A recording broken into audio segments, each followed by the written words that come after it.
The discipline trader book के लेखक mark Douglas ने चैप्टर 10 में एनवायरमेंटल इंफॉर्मेशन को हम कैसे मैनेज करते हैं इस बारे में बताया है। आइए जानते हैं। चैप्टर 10 मेमोरीज, एसोसिएशंस और बिलीफ एनवायरमेंटल इंफॉर्मेशन को कैसे मैनेज करते हैं। जिस पल से हम इस दुनिया में पैदा होते हैं, हमारा एग्जिस्टेंस फिजिकल एनवायरनमेंट पर एक फोर्स के रूप में कार्य करता है। हम यहाँ पर ऐसी जगह घेर लेते हैं जिस पर कोई अन्य व्यक्ति कब्जा नहीं कर सकता, और बदले में फिजिकल एनवायरनमेंट हमारे फिजिकल सेंसेस पर एक फोर्स के रूप में कार्य करता है, जिससे हमारे और एनवायरनमेंट के बीच एक कॉज एंड इफेक्ट रिलेशन बनता है। अब आपके लिए और बुक के शेष भाग के लिए यह नोट करना महत्वपूर्ण है कि मार्क फिजिकल एनवायरनमेंट को पॉसिबल ब्रॉडेस्ट सेंस में डिफाइन कर रहे हैं।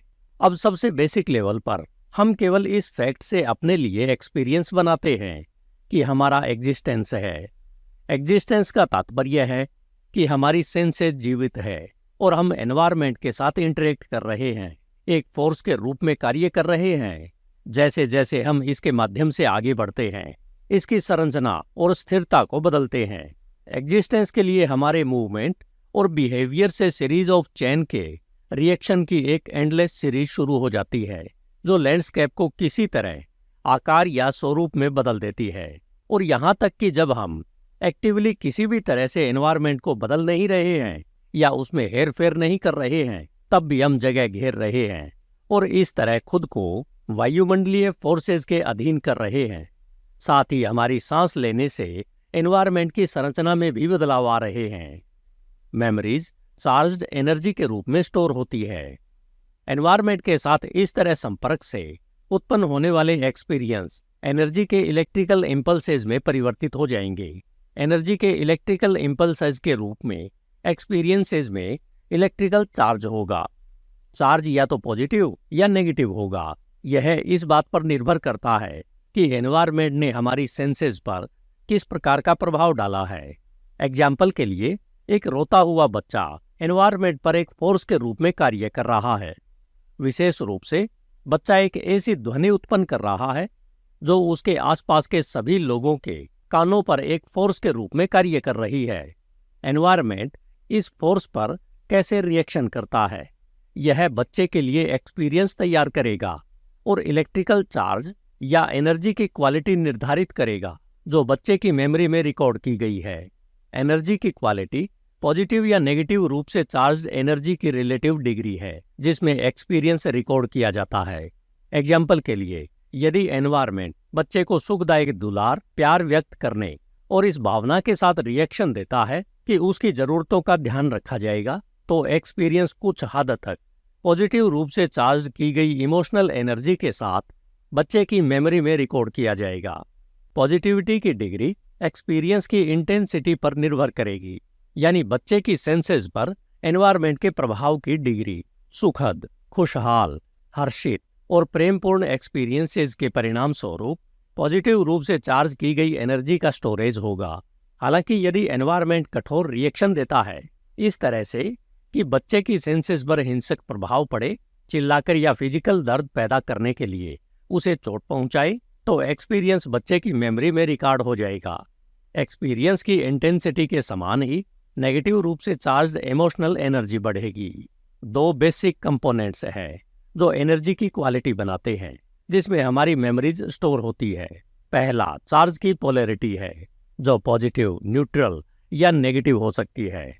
दूसरा कंपोनेंट चार्ज की इंटेंसिटी है जो अत्यधिक पॉजिटिव से लेकर अत्यधिक इंटेंसिटी का एक्सपीरियंस होगा, जो उत्साह की भावना पैदा करेगा, और अत्यधिक नेगेटिव जो बेलगाम आतंक का एक्सपीरियंस होगा। एनर्जी की क्वालिटी आपके लिए समझने के लिए एक महत्वपूर्ण कंसेप्ट है, क्योंकि यह एनवायरनमेंट के नेचर के बारे में हमारे द्वारा बनाए गए कंसेप्ट्स के प्रकार को अफेक्ट करती है, जो बदले में इंफॉर्मेशन को समझने और एनवायरनमेंट के साथ इंटरेक्ट करने के तरीकों को अफेक्ट करती है। पॉजिटिवली चार्ज्ड एनर्जी के लक्षण। पॉजिटिव एनर्जी इनएक्सपेंसिव है। यह कॉन्फिडेंस की भावना पैदा करके मेंटल ग्रोथ या सीखने को बढ़ावा देता है। इसके परिणाम स्वरूप अननोन का पता लगाने और खोजने का खुलापन आता है।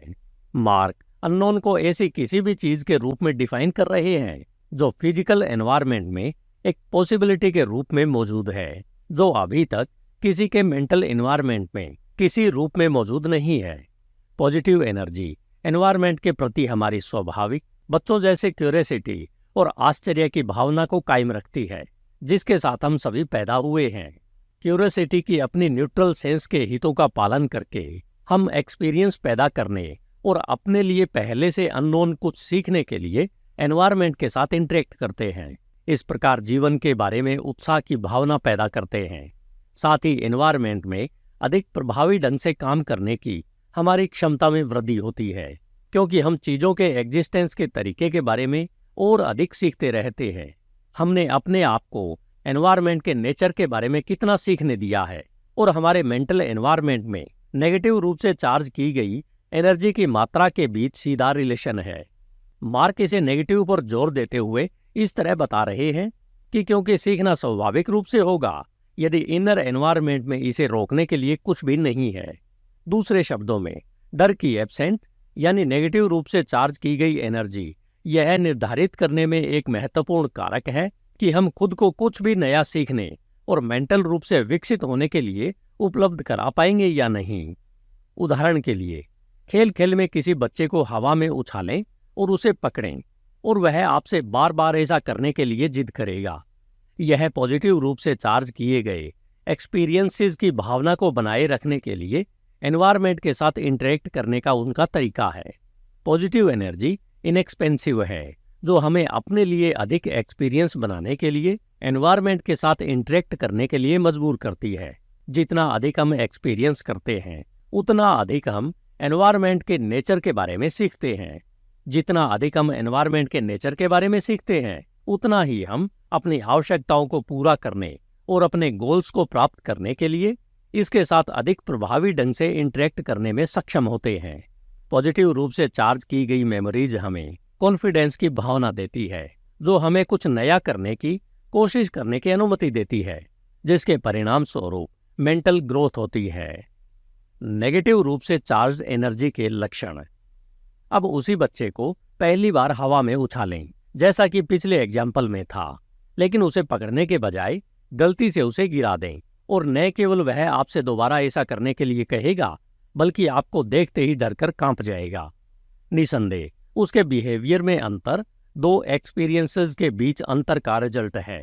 पहले एग्जाम्पल में एक्सपीरियंस आनंददायक था, जिसके परिणाम स्वरूप पॉजिटिव रूप से चार्ज की गई एनर्जी का स्टोरेज हुआ।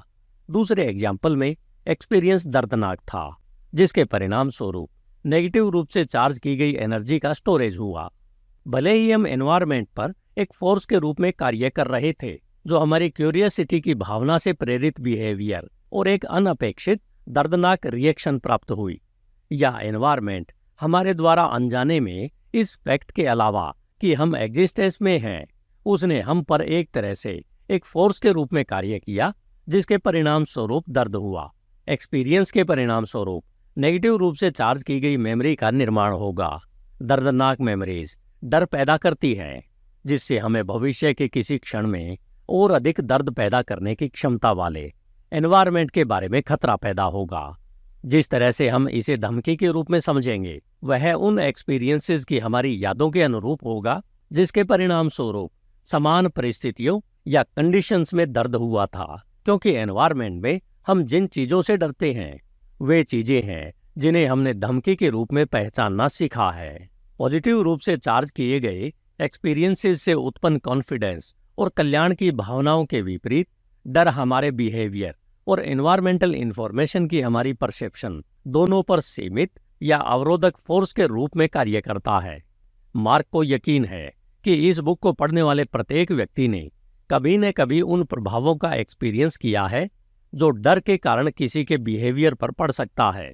यह हमें स्पष्ट रूप से खतरनाक स्थिति से भागने पर मजबूर कर सकता है, या हमें उस बिंदु तक पूरी तरह से स्थिर कर सकता है जहां हमारा शरीर किसी भी सचेत आदेश का जवाब नहीं देगा। डर हमारे विकल्पों को काफी हद तक सीमित कर देता है। यह हमें एनवायरनमेंट के साथ उन तरीकों से इंटरेक्ट करने के लिए प्रेरित करता है जो हमारी यादों की संरचना तक सीमित है। भले ही एनवायरनमेंट एक नए एक्सपीरियंस के रास्ते में कुछ भी पेशकश कर रहा हो, या यह हमें एक एक्सपीरियंस से पूरी तरह से बचाने का कारण बनता है। एनवायरनमेंट के साथ अंतःक्रिया से एक्सपीरियंस प्राप्त होता है और एक्सपीरियंस से सीखना संभव होता है। यदि हम अपने इंडिविजुअल पास्ट के आधार पर एनवायरमेंटल प्रेजेंट का एक्सपीरियंस करते हैं या पूरी तरह से एक्सपीरियंस से बचते हैं, तो हम वह नहीं सीख रहे हैं जो एनवायरनमेंट के नेचर के बारे में सीखने के लिए पेश किया जा रहा है या उपलब्ध है। एक दर्दनाक एक्सपीरियंस का शुद्ध रिजल्ट यह है कि यह एक नेगेटिव रूप से चार्ज की गई मेमोरी बनाता है, जो बदले में भय का एक चक्र बनाता है और उसे कायम रखता है। भय के चक्र फिर असंतोष और असंतुष्टि के चक्र बनाते हैं, क्योंकि हम एक्सपीरियंस से बचते हैं। जब हम एक्सपीरियंस से बचते हैं तो हम सीखने के दौरान महसूस होने वाले आनंद से खुद को दूर कर लेते हैं। जिस प्रकार पॉजिटिव चक्र विस्तृत होते हैं, उसी प्रकार नेगेटिव चक्र अपक्षयी होते हैं। हमारी दर्दनाक मेमोरीज हमें यह सीखने से रोकती है कि एनवायरनमेंट के साथ प्रभावी और संतोषजनक तरीकों से कैसे इंटरैक्ट किया जाए, जिसके परिणाम स्वरूप अधिक खुशहाल और अधिक संतुष्टिदायक जीवन प्राप्त हो सके, क्योंकि हम वह नहीं सीख रहे हैं जो हमें कुछ अलग एक्सपीरियंस करने के लिए जानना चाहिए। डर हमारे बिहेवियर के दायरे और इन्वायरमेंटल इंफॉर्मेशन के बारे में हमारी परसेप्शन दोनों को सीमित कर देता है। यह हमारे बिहेवियर को जिन तरीकों से लिमिटेड करता है वे स्पष्ट हैं। हालांकि ऐसे कई तरीके हैं जिनमें डर हमारी परसेप्शन पर प्रभाव डालता है जो इतना स्पष्ट नहीं है। वास्तव में कुछ तरीके बहुत सूक्ष्म और पहचानने में कठिन हो सकते हैं जब तक कि कोई यह न सीख ले कि क्या देखना है।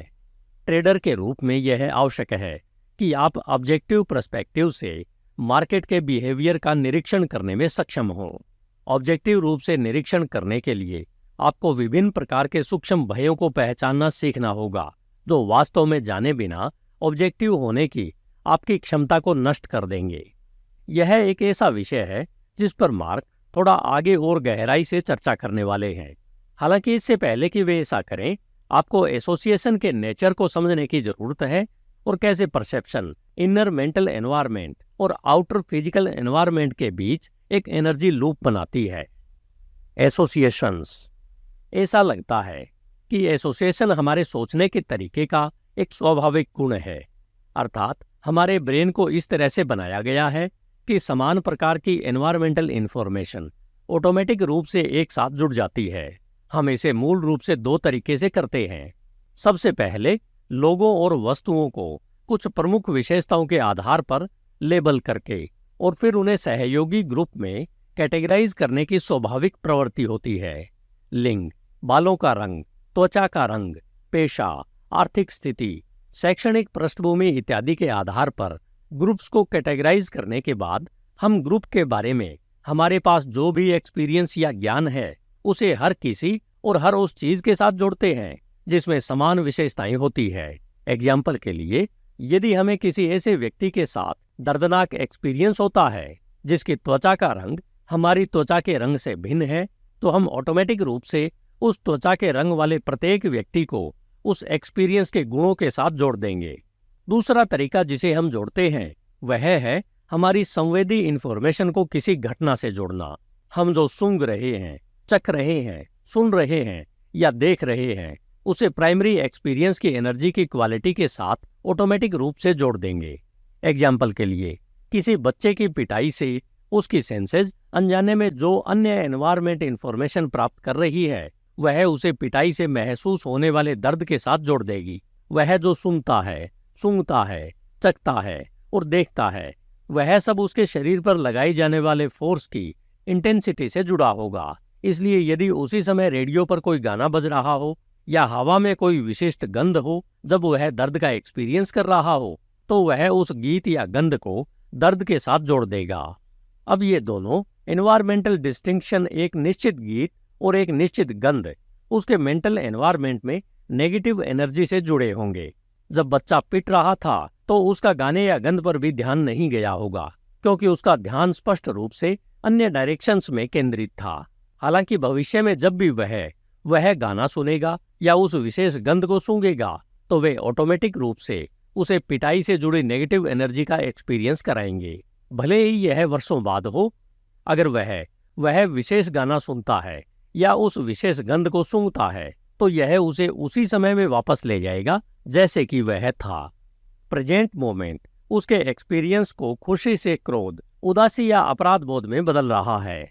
बेशक यही सिद्धांत पॉजिटिव एक्सपीरियंसेस के लिए भी काम करता है। एक आदर्श एग्जाम्पल यह है कि कई जोड़ों के पास एक गाना होता है जिसे वे किसी गहन यौन या प्रेमपूर्ण एक्सपीरियंस से जोड़ते हैं। जब वे अपना गाना सुनते हैं तो यह उन्हें मेंटल रूप से उस एक्सपीरियंस की भावनाओं में डाल देगा जिसके साथ गाना जुड़ा हुआ है। वास्तव में गाना अंततः पूरे रिश्ते की क्वालिटी का प्रतीक बन जाता है, जहां गाना सुनते ही उन यादों से जुड़ी सभी मेमोरीज और भावनाएं उनकी चेतना में दौड़ने लगेंगी। एसोसिएशन उस तरीके का एक ऑटोमेटिक काम है जिसमें इंफॉर्मेशन हमारे मेंटल सिस्टम्स में व्यवस्थित होती है। इनमें से अधिकांश रिलेशन अनजाने हैं, जिसका अर्थ है कि हमारे पास एनवायरनमेंट के विभिन्न तत्वों से जुड़ी पॉजिटिव या नेगेटिव रूप से चार्ज की गई एनर्जी है और हम सचेत रूप से इसके बारे में जागरूक नहीं हैं। हम कुछ चीजों को देख, सुन, चख सकते हैं या सूंघ सकते हैं जो बदले में हमें भावनाओं को महसूस करने का कारण बनती है, और न जाने क्यों, क्योंकि हम सचेत रूप से प्राइमरी घटना के साथ आउटर सेंसिटिव इंफॉर्मेशन को जोड़ने को याद नहीं रखते हैं। फिजिकल और मेंटल एनवायरनमेंट के बीच एनर्जी चक्र। हम में से किसी के पास किसी भी क्षण मौजूद सभी एनवायरमेंटल इंफॉर्मेशन तक पहुंच नहीं है। हमारी सेंसेस हमें एक ही बार में सब कुछ देखने, सुनने, छूने, चखने या सूंघने की अनुमति देने के लिए नहीं बनी है। यदि हम इन सब के बारे में जागरूक नहीं हो सकते हैं तो हमारे पास कुछ सिस्टम होना चाहिए जिसके द्वारा हम वह चुनते हैं जिसके बारे में हम जागरूक होते हैं और अपना ध्यान और विचार करते हैं। हम जो सीखते हैं वह इनर और आउटर एनवायरनमेंट के बीच एक एनर्जी साइकिल बनाता है। इसे हम एनर्जी लूप परसेप्शन कह सकते हैं। परसेप्शन फिजिकल एनवायरनमेंट में हमारी आंखों, कान, नाक, स्वाद और स्पर्श के माध्यम से उस चीज को पहचानना है जिसके बारे में हम पहले ही सीख चुके हैं। मेंटल एनर्जी हमारी फिजिकल सेंसेस के साथ मिलकर एनवायरमेंटल इंफॉर्मेशन को अलग करने, कैटेगराइज करने और मैनेज करने का काम करती है जो हमने सीखा है। हमने एनवायरमेंट में जो सीखा है उसे हम पहचानते हैं क्योंकि वह पहले से ही हमारे अंदर मौजूद है। इंफॉर्मेशन को स्वीकार करने के लिए एक मेंटल स्ट्रक्चर होना चाहिए, अन्यथा इसे अस्वीकार कर दिया जाता है, अर्थहीन करार दे दिया जाता है या इसे बिल्कुल भी नहीं माना जाता है जब तक कि निश्चित रूप से हम इसके लिए एक रूपरेखा तैयार करने के इच्छुक नहीं है, यानी सीखने के लिए खुले रहना। डिस्टिंक्शन एनवायरमेंटल इंफॉर्मेशन में अलगाव पैदा करते हैं जहां पहले कोई अलगाव मौजूद नहीं था। एक बच्चा तब तक पेंसिल और चम्मच में अंतर नहीं समझेगा जब तक कोई उसे अंतर नहीं सिखाता, अन्यथा वह सहज रूप से दोनों को अपने मुंह में डालेगा जब तक कि उसके मेंटल एनवायरनमेंट में स्टोर इंफॉर्मेशन दोनों के बीच अंतर करने के लिए उसकी परसेप्शन पर एक फोर्स के रूप में कार्य नहीं करती। एनवायरमेंटल वस्तुएं अपने बारे में इंफॉर्मेशन देती है, लेकिन जो इंफॉर्मेशन महसूस की जाती है वह पहले से ही प्रत्येक व्यक्ति के अंदर मौजूद होती है जब तक कि यह पहली बार एक्सपीरियंस न हो। चम्मच और यह क्या है, इसके बारे में इंफॉर्मेशन अंदर और बाहर के बीच एक एनर्जी लूप बनाती है, जहां अंतर जानने से पहले चम्मच और पेंसिल मुंह में डालने वाली चीज के समान श्रेणी में आते हैं। जो कुछ भी हम नहीं जानते हैं लेकिन एनवायरनमेंट में एक पॉसिबिलिटी के रूप में मौजूद है, वह एक ऐसा अंतर है जिसे हमने अभी तक बनाना नहीं सीखा है। यदि हमने अंतर करना नहीं सीखा है तो हम एनवायरनमेंट द्वारा अपने बारे में दी जा रही विभिन्न प्रकार की सूचनाओं को नहीं समझ पाएंगे। एग्जाम्पल के लिए, यदि मार्क अपना कंप्यूटर ओपन करें तो उन्हें जो एक्सपीरियंस होगा वह एक कुशल कंप्यूटर मरम्मत टेक्नीशियन से बहुत अलग होगा। अपने बारे में इंफॉर्मेशन देने वाले सभी विभिन्न हिस्सों का मार्क के लिए लगभग कोई मतलब नहीं होगा क्योंकि उनके अंदर कोई मतलब नहीं है। वे सभी हिस्से जिन्हें उनकी आंखें देख रही होंगी वे उस एक बड़ी कैटेगरी में आएंगे क्योंकि मार्क ने विभिन्न हिस्सों के बीच कोई अंतर करना नहीं सीखा है, जबकि टेक्नीशियन हिस्सों को बहुत अलग तरीके से देखेगा क्योंकि वह हिस्सों की कार्यप्रणाली और उनके एक दूसरे के साथ रिलेशन को समझता है। वह समझ वह मेंटल स्ट्रक्चर है जो उस विशेष तरीके की संरचना करता है जिसमें वह पार्ट्स को समझता है। पार्ट अपने बारे में इंफॉर्मेशन दे रहे होंगे जिसे मार्क समझ नहीं सके, क्योंकि उनके पास इसे समझने का मेंटल स्ट्रक्चर नहीं है। किसी अपॉर्चुनिटी को पहचानने के लिए मार्केट्स को कैसे रीड किया जाए, यह सीखना अंदर और बाहर के बीच एक एनर्जी साइकिल को चित्रित करने का और एक एग्जाम्पल है, जिसे हम परसेप्शन कहते हैं। ट्रेडर्स मार्केट में कीमतें बढ़ाने के लिए एक फोर्स के रूप में कार्य करते हैं। चूंकि अधिकांश ट्रेडर अपने ट्रेड का प्लान नहीं बनाते हैं या अपने रिजल्ट्स की जिम्मेदारी नहीं लेना चाहते हैं, इसलिए वे किसी भी प्रकार के डर के कारण कार्य करने के लिए अति संवेदनशील होते हैं। जो ट्रेडर डर के कारण कार्य करने के लिए प्रेरित होते हैं, वे आमतौर पर इस बात से अवगत नहीं होते हैं कि उनका डर उन विकल्पों को काफी कम कर देता है जिन्हें वे उपलब्ध मानते हैं, जिससे उनका बिहेवियर एक ऑब्जेक्टिव ऑब्जर्वर के लिए बहुत पूर्वानुमानित हो जाता है। इसलिए कुछ मार्केट कंडीशंस के तहत ट्रेडर के बड़े ग्रुप एक ही चीज करने की कोशिश कर रहे होंगे, क्योंकि उन्हें डर है कि क्या होगा या क्या नहीं होगा, जिससे बैलेंस बिगड़ जाएगा, जिससे कीमतें एक डायरेक्शन में बढ़ने के लिए मजबूर हो जाएंगी। यदि आपने अभी तक इन कंडीशंस की पहचान करना नहीं सीखा है, तो स्वाभाविक रूप से जब वे मौजूद होंगी तो आप उन्हें महसूस नहीं कर पाएंगे, क्योंकि परसेप्शन के लिए इनर और आउटर एनवायरनमेंट के बीच एक एनर्जी लूप होना चाहिए। मार्क को यकीन है कि हर किसी को अपरिचित सामग्री को दूसरी, तीसरी और चौथी बार पढ़ने और हर बार पढ़ने के साथ कुछ नया समझने का एक्सपीरियंस हुआ है। यहाँ क्या हो रहा है, हर बार पढ़ने के साथ आप एक मेंटल स्ट्रक्चर तैयार कर रहे हैं जो आपको यह पहचानने में सक्षम बनाता है कि क्या उपलब्ध था लेकिन आपके लिए अपर्याप्त था जब इसे पहली बार पढ़ा गया था।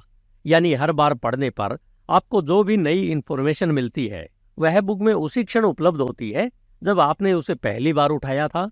हालांकि आप यह समझने में सक्षम नहीं थे कि यह अंतर्दृष्टि या समझ के रूप में क्या पेश करता है, जब तक कि आपने एक एनर्जी लूप नहीं बनाया जो आपको इसे समझने में सक्षम बनाता है।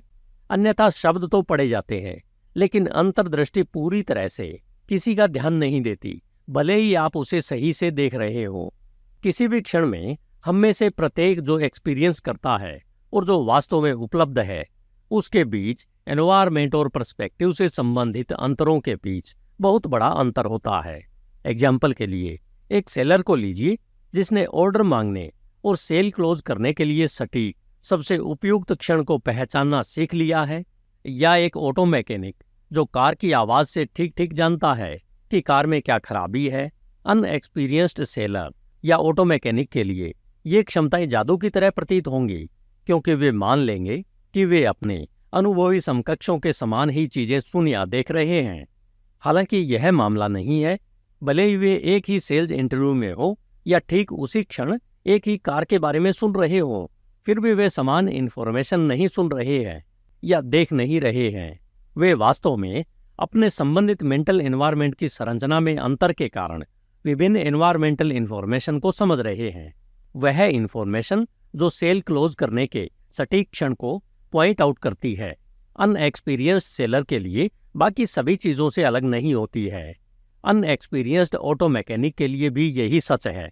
नतीजन किसी को भी इस इंफॉर्मेशन के एग्जिस्टेंस का एहसास तब तक नहीं होगा जब तक वे उचित अंतर करना नहीं सीख लेते। यदि कोई उन्हें यह सिखाने के लिए नहीं था कि इन अधिक डिफाइन डिस्टिंक्शंस को कैसे बनाया जाए जो पूछने के लिए सबसे उपयुक्त क्षण का संकेत देते हैं, तो वे ऐसी इंफॉर्मेशन के एग्जिस्टेंस के बारे में कभी नहीं जान पाएंगे।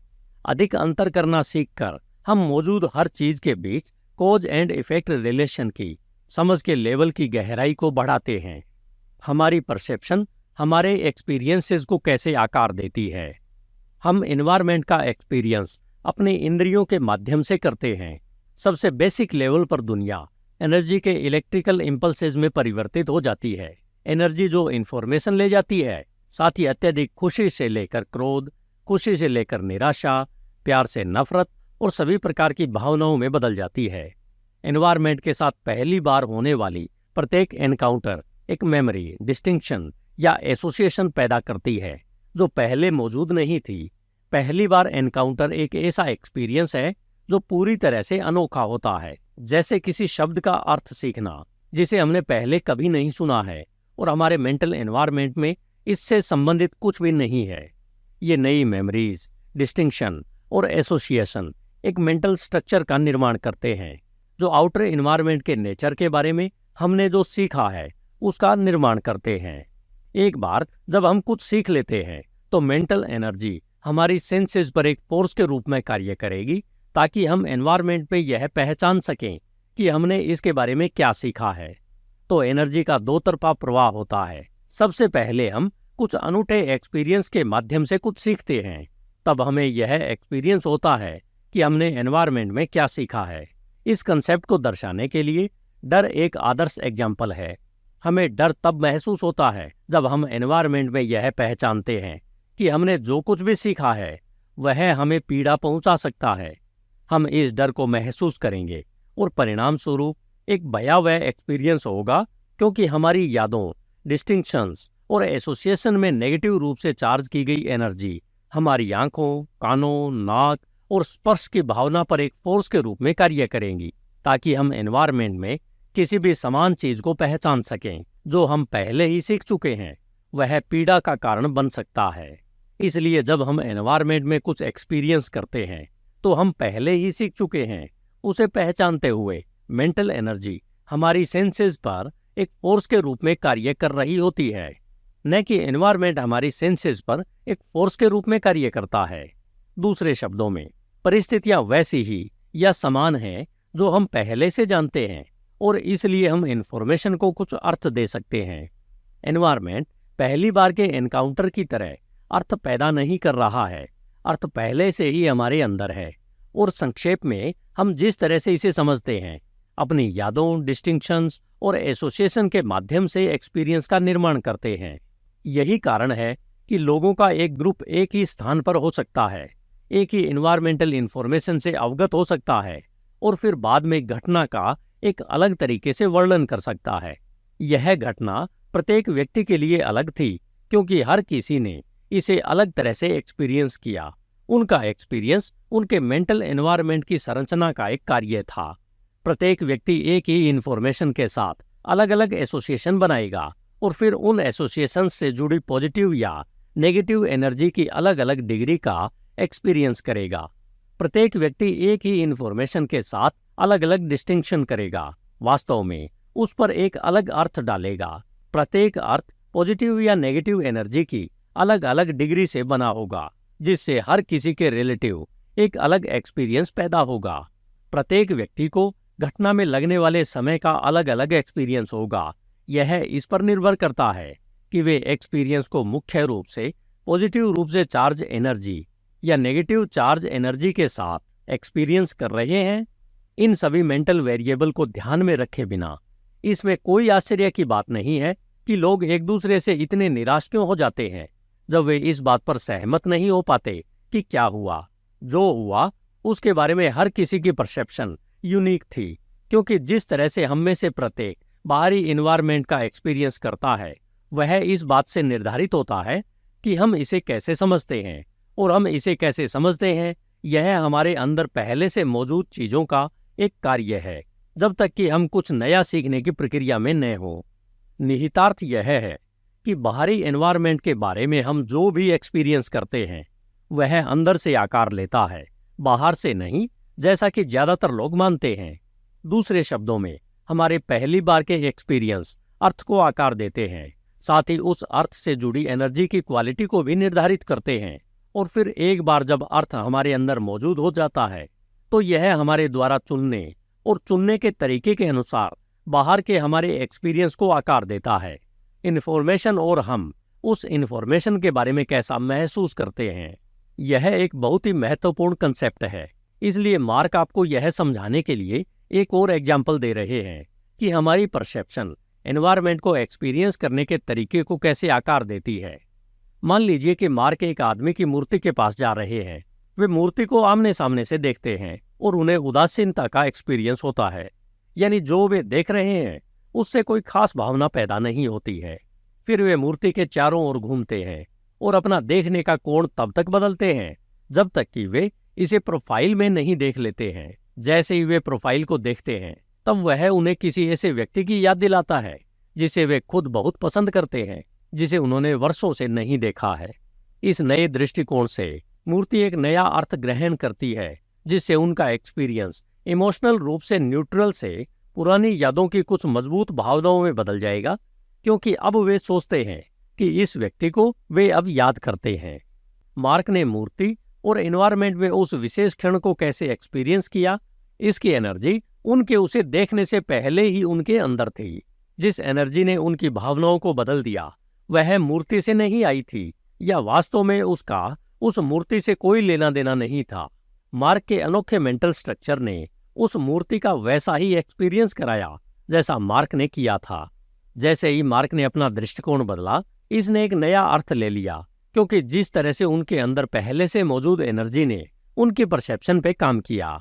यदि उन्हें उस व्यक्ति के साथ पॉजिटिव एक्सपीरियंस नहीं हुए होते जिसकी मूर्ति उन्हें याद दिलाती है, तो जब भी वे उसे देखते तो उन्हें उदासीनता का एक्सपीरियंस होता।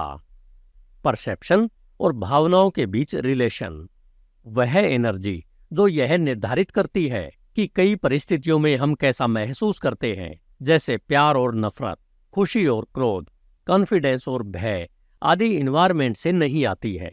ये भावनाएं पहले से ही हमारा हिस्सा हैं और हम ऑटोमेटिक रूप से उन्हें तब महसूस करेंगे जब हमारे पिछले एक्सपीरियंस के परिणाम स्वरूप हमारे अंदर पहले से मौजूद चीजों के साथ प्रेजेंट मोमेंट में एक मैचअप यानी परसेप्शन होगा।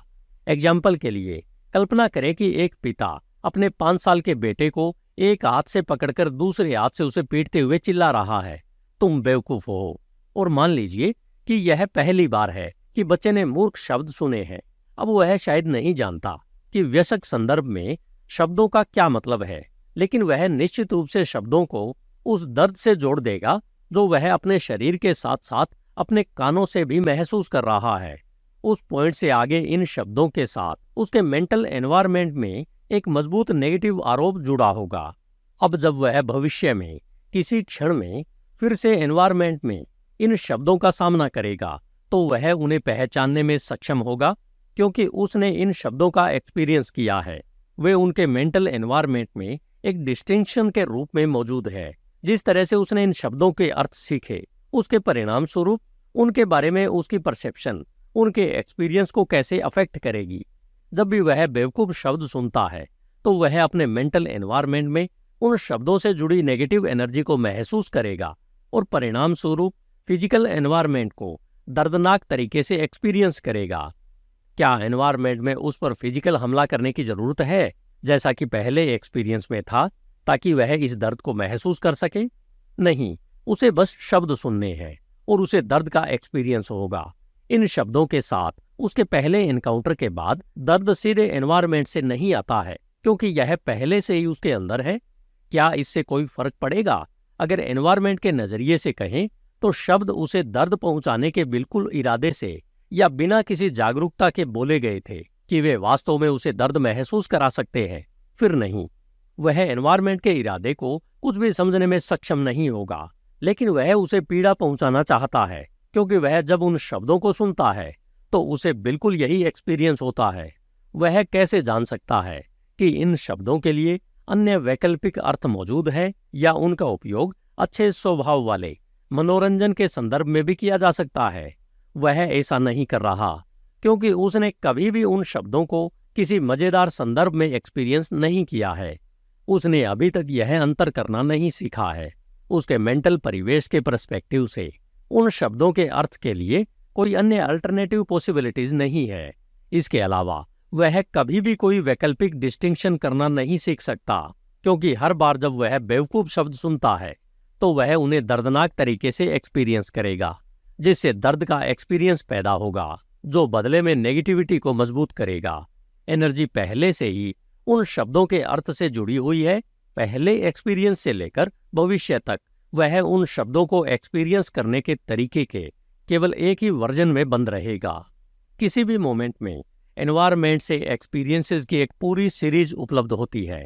एक व्यक्ति के रूप में हम जो एक्सपीरियंस करते हैं वह हमारे एक्सपीरियंस पर निर्भर करता है, जब तक कि हम सीखने की स्थिति में न हो। दूसरे शब्दों में, किसी भी मोमेंट में हम जो एक्सपीरियंस कर रहे हैं वह हमारे अंदर पहले से मौजूद चीज़ों जैसे मेमोरीज, डिस्टिंक्शंस, एसोसिएशंस और बिलीफ्स आदि से आकार ले रहा है, और जो पहले से ही हमारे अंदर है वह एनवायरनमेंट के करीब भी नहीं हो सकता है। एक्सपीरियंस के रास्ते में पेशकश जब हम सीखने की स्थिति में होते हैं तो हम एनवायरनमेंट के नेचर के बारे में जो कुछ भी जानते हैं उसका विस्तार करने के लिए, नए डिस्टिंक्शंस और अल्टरनेटिव अर्थ सीखने के लिए खुद को खोलते हैं। हमारे एक्सपीरियंस हमारे अर्थों को आकार देते हैं और फिर अर्थ भविष्य के हमारे एक्सपीरियंसेस को आकार देते हैं। आइए सुनते हैं कि मार्क अपने लिए इस कंसेप्ट को कैसे स्पष्ट करते हैं। मार्क 1987 के वसंत में गोल्चा शिकागो नामक एक स्थानीय टेलीविजन कार्यक्रम देख रहे थे। यह कुछ स्थानीय मशहूर हस्तियों के बारे में था जिन्होंने शिकागो के अन्य प्रतिष्ठित लोगों पर व्यवहारिक चुटकुले कहे थे।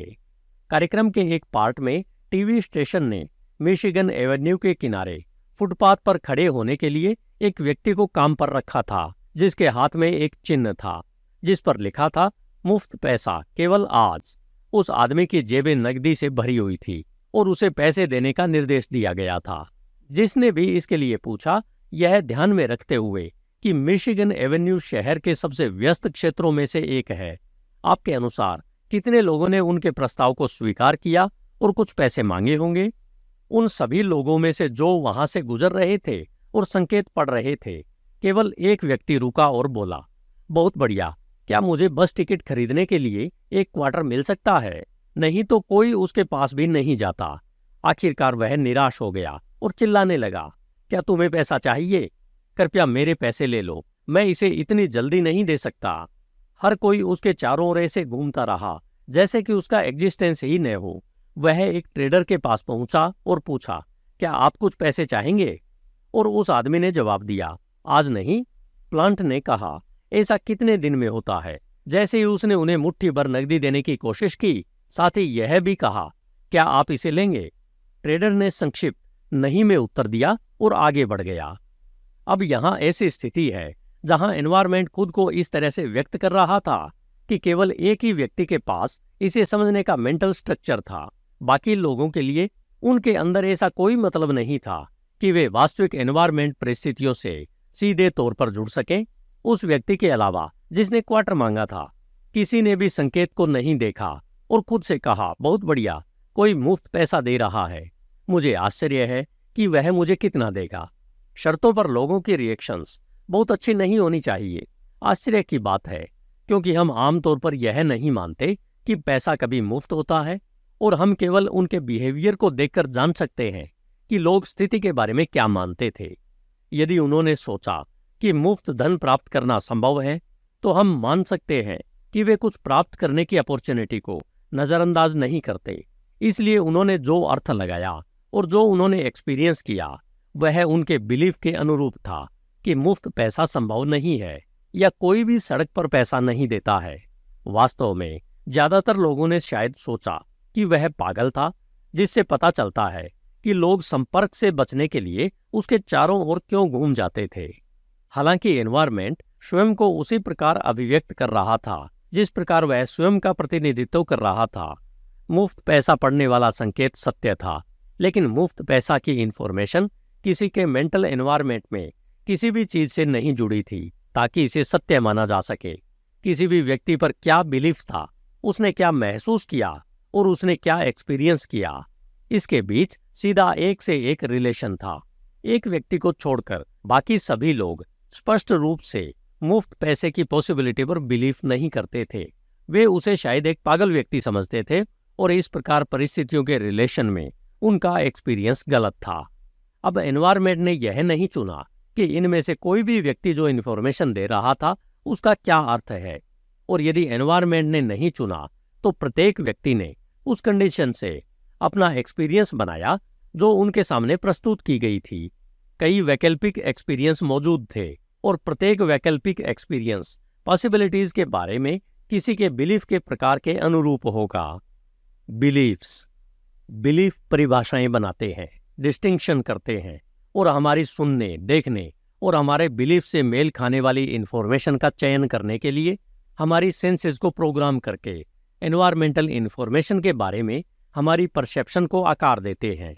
एनवायरनमेंट के बारे में हमारा एक्सपीरियंस हमारे द्वारा चुने गए विकल्पों के अनुरूप होगा और ये विकल्प उस इन्फॉर्मेशन के अनुरूप होंगे जो बोधगम्य है। हालांकि प्रत्येक व्यक्ति के लिए जो बोधगम्य है उसके एनवायरनमेंट के दृष्टिकोण से जो उपलब्ध है या संभव है उससे बहुत अधिक रिलेशन नहीं हो सकता है। मुफ्त पैसे के एग्जाम्पल में प्रत्येक व्यक्ति यह दावा करेगा कि उसने जो एक्सपीरियंस किया वह वास्तव में स्थिति की सच्ची वास्तविकता थी। उन्हें किसी भी चीज पर अलग बिलीव करने का क्या कारण होगा? लोग अपने बिलीफ्स और उसके बाद के एक्सपीरियंस को वास्तविकता के बारे में बिलीव के बजाय वास्तविकता के एक फैक्ट के रूप में सोचते हैं। यह स्वाभाविक है क्योंकि बिलीफ्स एनवायरनमेंट के साथ एक रिश्ता बनाते हैं जिसे सर्कल या क्लोज लूप के रूप में सबसे अच्छा वर्णित किया गया है। एक क्लोज लूप से मार्क का तात्पर्य यह है कि हम जिस तरह से एनवायरनमेंट का एक्सपीरियंस करते हैं उसके प्रोसेस में प्रत्येक कंपोनेंट पार्ट हर दूसरे कंपोनेंट का समर्थन करता है, जिससे सब कुछ स्वस्पष्ट या प्रश्न से परे लगता है। बिलीव्स द्वारा निर्मित इन क्लोज लूप सिस्टम्स को खोलना बेहद कठिन है। बिलीव्स मेंटल सिस्टम में आने वाली इंफॉर्मेशन को कंट्रोल करता है। जो इंफॉर्मेशन वास्तव में महसूस की जाती है वह बिलीफ के अनुरूप होगी। की गई कार्रवाई का तरीका कथित इंफॉर्मेशन के अनुरूप होगा और बाद में एक्सपीरियंस बिलीफ की वैधता का समर्थन और सुदृढ़ीकरण करेगा। यह एक क्लोज सिस्टम है जो अन्य विकल्पों की पॉसिबिलिटी की अनुमति नहीं देगी, क्योंकि एक्सपीरियंस बिलीफ्स को पुष्ट करते रहते हैं, जिससे बिलीफ अधिक स्वस्पष्ट और प्रश्न से परे प्रतीत होते हैं। जब तक हम ओपन नहीं है या यह नहीं जानते कि नई इंफॉर्मेशन के लिए कैसे खुले रहें जो नए एक्सपीरियंसेस को जन्म दे सकती है, हम हर पल अपने बिलीफ्स की प्रकृति का एक्सपीरियंस करेंगे, पूरे समय यह मानते हुए कि प्रत्येक स्थिति में हमने जो एक्सपीरियंस किया वह एकमात्र पॉसिबिलिटी थी जो उपलब्ध थी। जो लोग मुफ्त पैसे दे रहे व्यक्ति के पास से गुजर रहे थे, उन्हें नहीं पता था कि वे एनवायरनमेंट के इस तरह के व्यक्त होने की पॉसिबिलिटी से पूरी तरह से बेखबर थे, भले ही साइन बोर्ड पर मुफ्त पैसा लिखा हो। और यदि दोबारा उन्हीं एनवायरमेंटल कंडीशंस का सामना करना पड़े तो वे पहली बार की तरह ही व्यवहार करेंगे, बिना यह जाने कि डिस्टिंक्शंस की संभावना है, भले ही वे दूरस्थ हों। परसेप्शन और एक्सपीरियंस का मेल होना चाहिए, क्योंकि हम उस चीज का एक्सपीरियंस नहीं कर सकते जिसके बारे में हम अभी तक नहीं जानते हैं, जब तक कि हम इस पॉसिबिलिटी के लिए खुले नहीं है कि हम जो मानते हैं वह एनवायरनमेंट जो दे रहा है उसके रिलेशन में बहुत लिमिटेड हो सकता है।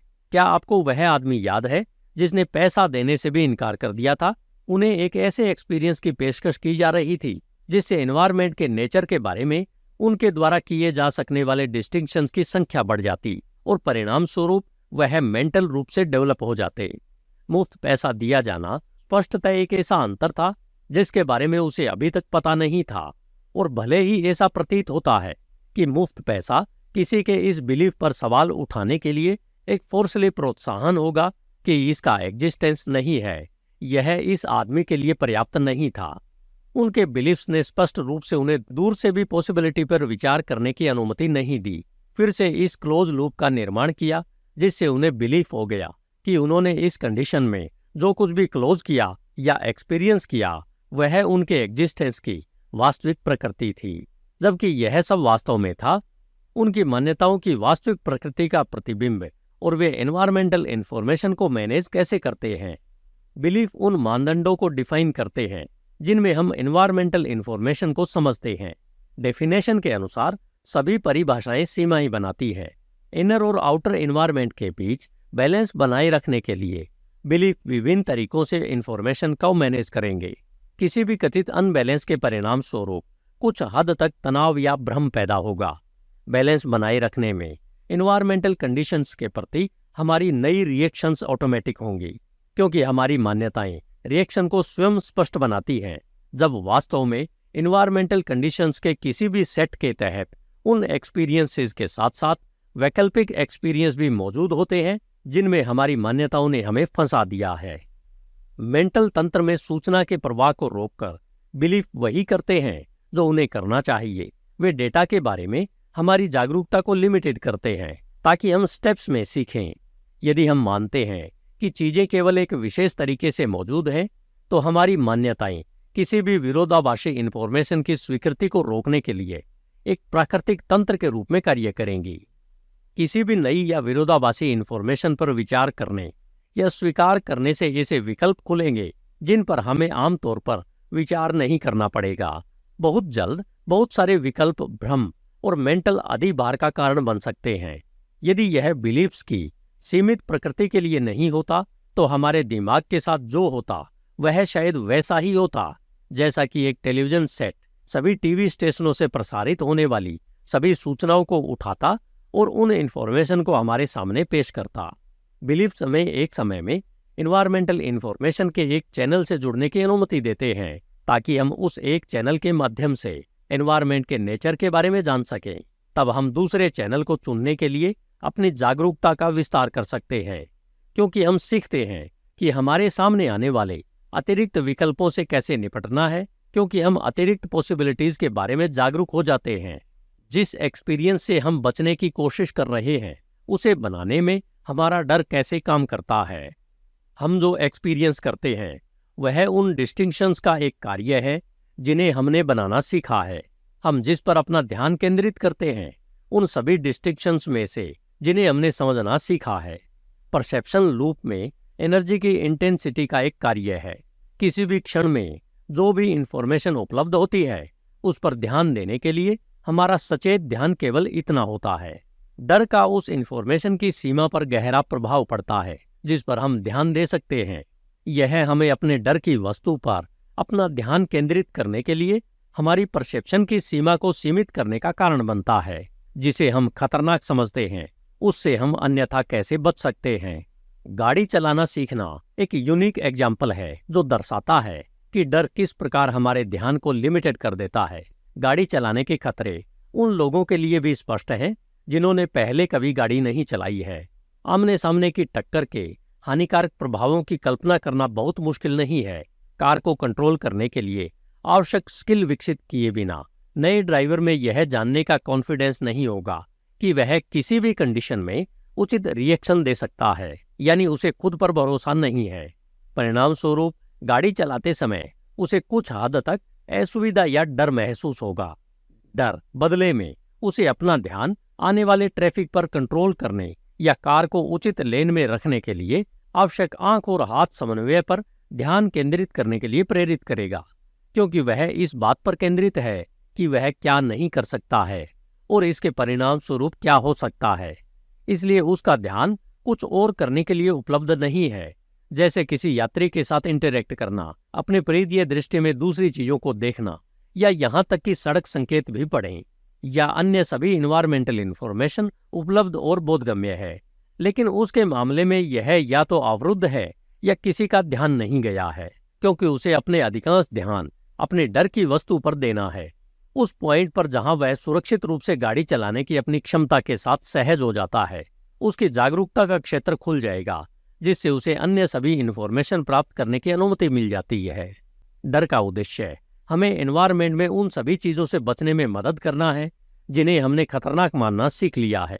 हालांकि जब हम अपनी दर्दनाक यादों को, एनवायरमेंटल कंपोनेंट्स को एक साथ जोड़ने और ग्रुप बनाने की अपनी प्राकृतिक प्रवृत्ति के साथ जोड़ते हैं, अपने डर की वस्तु से बचने के बजाय हम वास्तव में उन एक्सपीरियंसेस का निर्माण करेंगे जिनसे हम बचने की कोशिश कर रहे हैं।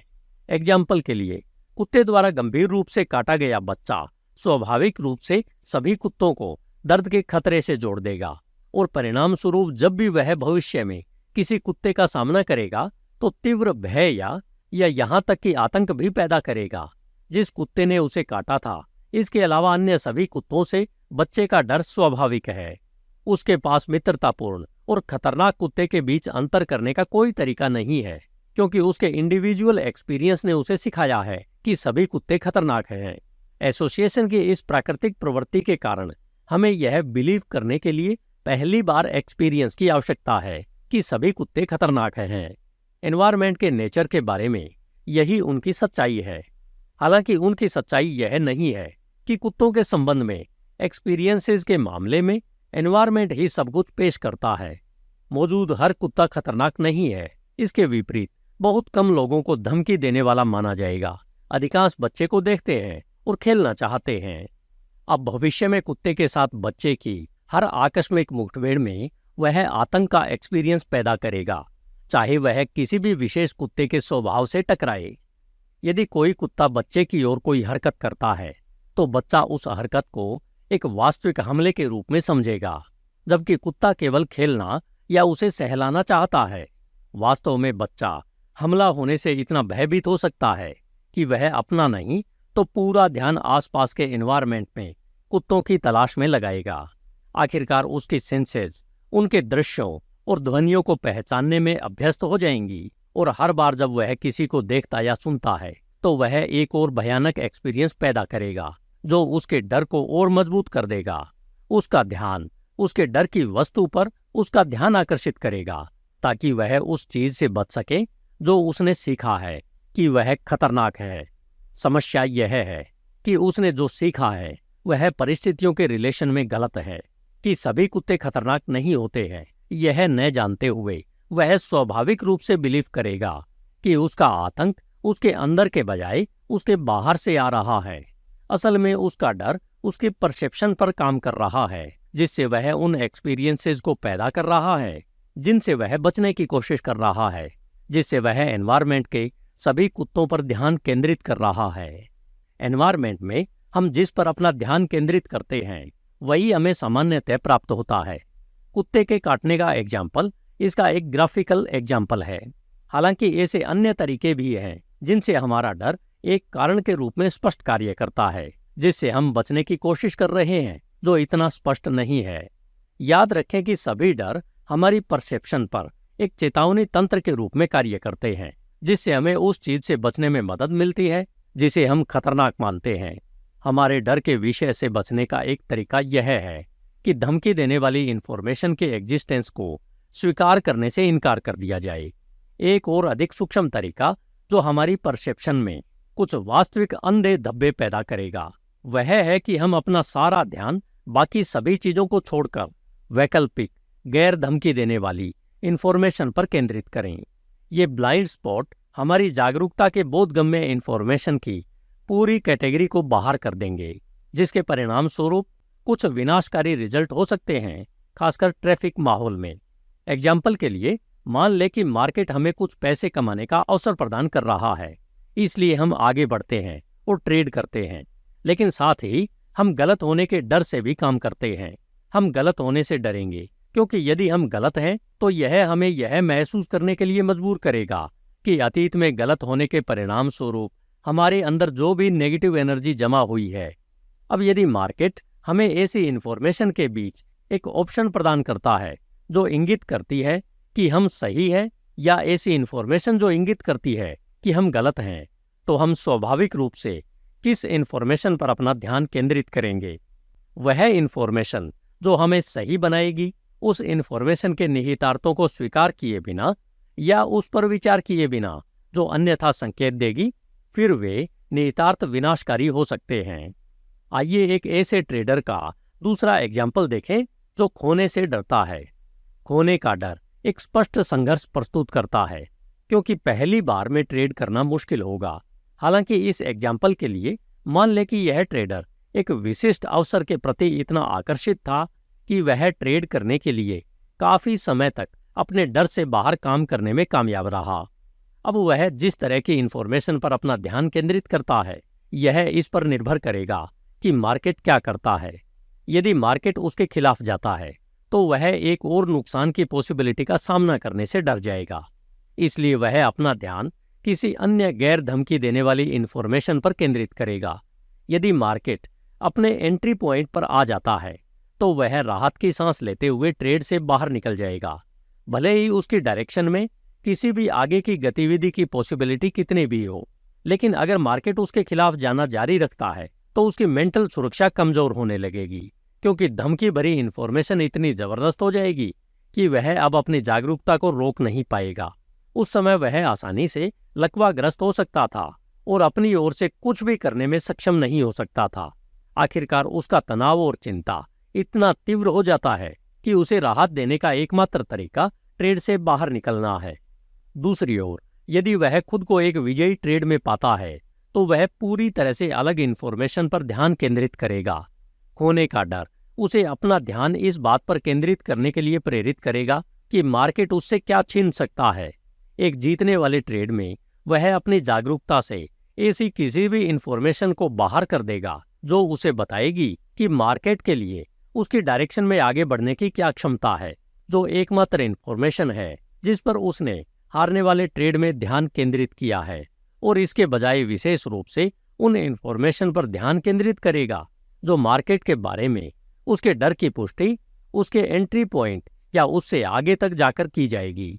असल में खोने का डर उसे एक छोटे लाभ के लिए ट्रेड से जल्दी बाहर निकलने के लिए प्रेरित करता है, भले ही उस ट्रेड में संभावित लाभ की पॉसिबिलिटी कुछ भी हो।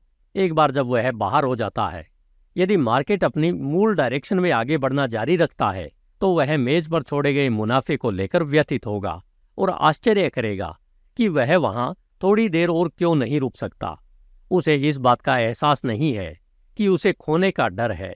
वास्तव में इसके कारण उसे उन सभी अतिरिक्त मुनाफों से हाथ धोना पड़ेगा। आपको अभी जो दिया गया है वह इस बात का एग्जाम्पल है कि क्यों अधिकांश ट्रेडर अपने मुनाफे में कटौती करते हैं और अपने घाटे को बढ़ने देते हैं। एक जीतने वाले ट्रेड में हारने का डर हमें उन इंफॉर्मेशन पर अपना ध्यान केंद्रित करने के लिए प्रेरित करेगा जो मार्केट हमारे मुनाफे को छीनने जा रहा है, जिससे हमें जल्दी बाहर निकलने के लिए मजबूर होना पड़ेगा। घाटे वाले ट्रेड में हम अपना ध्यान केवल विपरीत इंफॉर्मेशन पर केंद्रित करेंगे, इसके अलावा कुछ भी जो यह संकेत देगा कि ट्रेड घाटे में है। डर हमें विकल्प की परसेप्शन के बिना कार्य करने के लिए प्रेरित करता है। जब हम मार्केट की इंफॉर्मेशन की कुछ कैटेगरीज का सामना करने से डरते हैं तो यह उन विकल्पों को काफी हद तक सीमित कर देता है जिन्हें हम उपलब्ध मानते हैं। अगर हम व्यवस्थित रूप से अपनी जागरूकता से ऐसी किसी भी इंफॉर्मेशन को रोकते हैं जो यह संकेत देती है कि हम घाटे वाले ट्रेड में हैं, तो नुकसान कम करना कोई विकल्प नहीं है। अगर हम इस डर से ग्रस्त हैं कि मार्केट हमारा पैसा छीन लेगा, तो विजेता बने रहना कोई विकल्प नहीं है। हमारी परसेप्शन में इन ब्लाइंड स्पॉट को रोकने के लिए हमें बिना किसी डर के ट्रेड करना सीखना होगा, और बिना किसी डर के ट्रेड करने के लिए हमें मार्केट द्वारा अपने बारे में दी जा रही किसी भी इंफॉर्मेशन का सामना करने और उसे स्वीकार करने के लिए खुद पर पूरा भरोसा करने की जरूरत है। और हमें यह जानने के लिए खुद पर भरोसा करने में सक्षम भी होने की जरूरत है कि हम हमेशा बिना किसी हिचकिचाहट के अपने सर्वोत्तम हित में कार्य करेंगे, फिर चाहे कंडीशंस कैसी भी हों। किसी भी प्रयास के लिए कुछ हद तक भरोसे की आवश्यकता होगी। हमें सड़क पार करना मुश्किल हो जाएगा यदि हमें खुद पर भरोसा नहीं था कि हम आने वाले ट्रैफिक के रास्ते में बाहर निकलने में सक्षम होंगे। साइकोलॉजिकल पर्सपेक्टिव से मार्केट का माहौल हमारे जीवन में उतना ही कहर बरपा सकता है जितना कि एक कार से टकरा जाना। ट्रेडर्स के रूप में सफल होने के लिए हमें यह बिलीव करने की आवश्यकता है कि हम डर की अनुपस्थिति के साथ जीत सकते हैं, ताकि हम परिस्थितियों का बेहतर आंकलन कर सकें और अधिक विकल्पों को समझ सकें। इसका मतलब यह है कि हमें अपने भीतर किसी भी चीज से खुद को मुक्त करने के लिए आवश्यक मेंटल कार्य करना होगा जो हमारे ध्यान के फोकस को कम कर देगा, या विशेष रूप से हमारी जागरूकता से कुछ कैटेगरीज की इंफॉर्मेशन को ब्लॉक कर देगा। तो हमने अभी बुक के चैप्टर 10 में जाना कि हम एनवायरमेंटल इंफॉर्मेशन को कैसे मैनेज करते हैं। अगले एपिसोड में बुक के चैप्टर 11 में जानेंगे कि हमें एक ट्रेडर के रूप में अडेप्टेशन यानी अनुकूलन सीखने की आवश्यकता क्यों है। अगर आपको मेरा यह प्रयास पसंद आया हो तो मुझे कमेंट करके अवश्य बताएं। इसे सब्सक्राइब करें, लाइक करें व कम से कम अपने 4 दोस्तों के साथ सोशल मीडिया पर शेयर करें। धन्यवाद।